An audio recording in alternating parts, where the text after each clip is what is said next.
ኢንተርናሽናል የቲክቶክ አካውንት መክፈት ጥቅም አለው ወይስ ጉዳት አለው የሚለው ጥያቄ ብዙ ሰው የጠየቀኝ ጥያቄ ነውና እሱን ልመልስላችሁ መጣሁ። ጥቅምና ጉዳቱን ከኢትዮጵያው አካውንት ጋር እያነጻጸርኩ ግልጽ አድርጌ ማሳያችሁ ይሆናል። ተከታተሉ። ሰብስክራይብ ያላደረጋችሁ ሰብስክራይብ አድርጋችሁ ቪዲዮን ጀምሩ።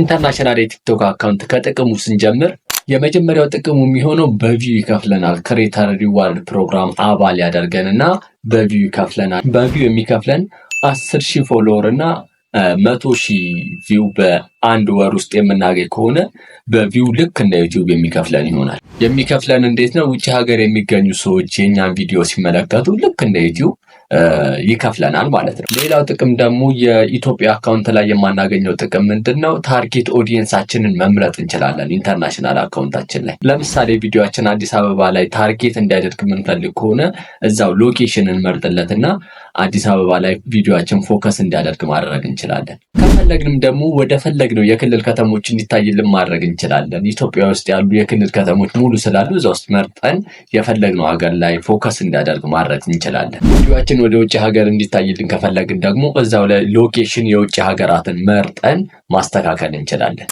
ነገር ግን ይሄንን ስናደርግ ማወቅ ያለብን ነገር ምንድነው? ሙሉ ለሙሉ ውጭ ላይ እንዲታይልን ማድረግ አይደለም የምንችለው፣ ወይም ደግሞ ሙሉ ለሙሉ አዲስ አበባ ላይ ብቻ እንዲታይልን ማድረግ አይደለም የምንችለው።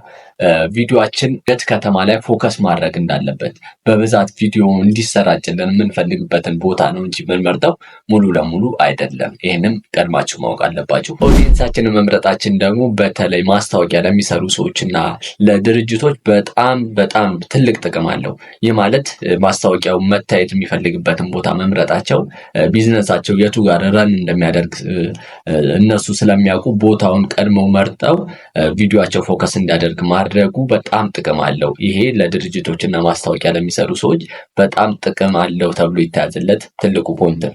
ሌላው ጥቅም ደግሞ እዛው ቲክቶክ ላይ የራሳችንን ማርኬት ክሬት አድርገን የምንፈልገውን እቃ እያመጣን እዛው ላይ ሱቅ ከፍተን መሸጥ እንችላለን። ጉዳቱ ካላችሁ ደግሞ ምንድነው?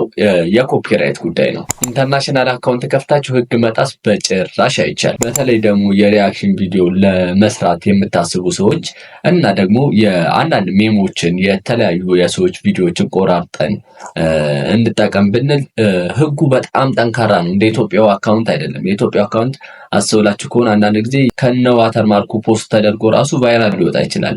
ያው አይቆጣጠሩትም ማለት አይደለም፣ ግን ኢንተርናሽናል ሲሆን በጣም መጠንቀቅ አለባችሁ። አንድ ፖይንት ካገኙባችሁ ቪዲዮአችሁ 0 ቪው ሆኖ ሊቀር ይችላል። ከዛም ሲከፋ ደግሞ ኮፒራይት፣ ከዛ ደግሞ ከፍ ሲል በኮሚኒቲ ጋይድላይንስ እና በኮፒራይት ኮሚኒቲ ትያዛላችሁ ማለት ነው። ከዛ ሲከፋ ደግሞ አካውንታችሁ የመዘጋት እድሉ በጣም ሀይ ነው። እዚህ ላይ በጣም መጠንቀቅ አለባችሁ። በምንም አይነት ሁኔታ የኮፒራይት ጉዳይ ካልተጠነቀቃችሁ እንደዚህ አይነት ምህረት የላቸውም። የኢትዮጵያ አካውንት ብዙ ጊዜ ያን ያህል የተካበደ ህግ የለውም። ምክንያቱም ያው በቪው ስለማይከፍሉ ያን ያህል ፎከስ አያደርጉበትም። እናም የኢትዮጵያ አካውንት እና ኢንተርናሽናል አካውንቱን ልዩነቱን በደንብ ለማሳየት እዚህ ጋር ትንሽ ቪዲዮ አዘጋጅቻለሁ። አንድ ጊዜ እሱን ላሳያችሁና ልመለስ። በመጀመሪያ ከኢትዮጵያ አካውንት ስጀምር ቲክቶክ ስቱዲዮ የሚለውን ነክተን ስንገባ እዚህ ጋር የሞኔታይዜሽን አማራጮች አሉ። እዚህ ጋር ሞኔታይዜሽን የሚለውን ስነካው እንደዚህ አራት አይነት ሞኔታይዜሽን አይነቶች ናቸው ያሉት ኢትዮጵያ ላይ። በእነዚህ ምርጫዎች ካልሆነ በሌላ ምንም አይነት ክፍያ የለም። ሰርቪስ አለ፣ ሰብስክሪፕሽን እና ላይቭ ሪዋርድ፣ ቪዲዮ ጊፍት። በቃ ላይቭ ላይ የሚሰጠን ጊፍት፣ ቪዲዮ ላይ የሚሰጠን ጊፍት ሰው የሚሰጠን እና የሰብስክሪፕሽን ይሄም ሰው የሚሰጠን ነው። እና ሰርቪስ በራሳችን የምንንቀሳቀሰው ካልሆነ ምንም ያን ያህል ክፍያ የለም ኢትዮጵያ ውስጥ። እና ያው ብዙ ሰው አሁን ኢትዮጵያ ላይ ያሉ ቲክቶከሮች ገንዘብ የሚሰሩበት ያው ማስታወቂያ ነው። ከድርጅቶች ጋር ራሳቸው ሄደው ወይም ድርጅቶች አናግረዋቸው እንደዚህ ማስታወቂያ ሲሰሩ እንጂ በቲክቶክ ሌላ ክፍያ የለም። ኢንተርናሽናል አካውንቱ ላይ ስንገባ ደግሞ ምንድነው እዚህ ጋር የክፍያ አይነቶች ወይም ደግሞ የሞኔታይዜሽን ምርጫዎች እዩት። ከኢትዮጵያ አካውንት በጣም ይለያል። እዩት፣ በጣም ብዙ ነው። ስንት ነው? 7 አይነት አለ ማለት ነው። የኢትዮጵያ አካውንት ላይ በቪው የሚከፍለን ይሄ ክሬተር ሪዋርድ ፕሮግራም የሚለው ነው። እዚህ ጋር 10,000 ፎሎወር እና 100,000 ቪው በአንድ ወር ውስጥ ካገኘን በጣም ቀላል ነገር ነው። ብቻ ኮንሲስተንት ሆኖ ለሚሰራ ሰው በጣም የሚከብድ ነገር አይደለም። እናም የኢትዮጵያ አካውንት ላይ የሌሉ ግን እዚህ ላይ ያሉ ነገሮች አሉ። እዚህ ጋር ቲክቶክ ሾፕ ሴለር፣ የሱቃችንን ከፍተን መሸጥ የምንችልበት እዚህም ጋር የራሳችንን እቃዎች የምንሸጥበት ብዙ ውጪ ላይ የሚገኙ ሰዎች የሚሰሩበት ገንዘብ የሚያገኙበት መንገድ ነው። ያው ኢትዮጵያ ውስጥ የለም። ይሄንን መጠቀም ይቻላል በኢንተርናሽናል አካውንቱ ላይ።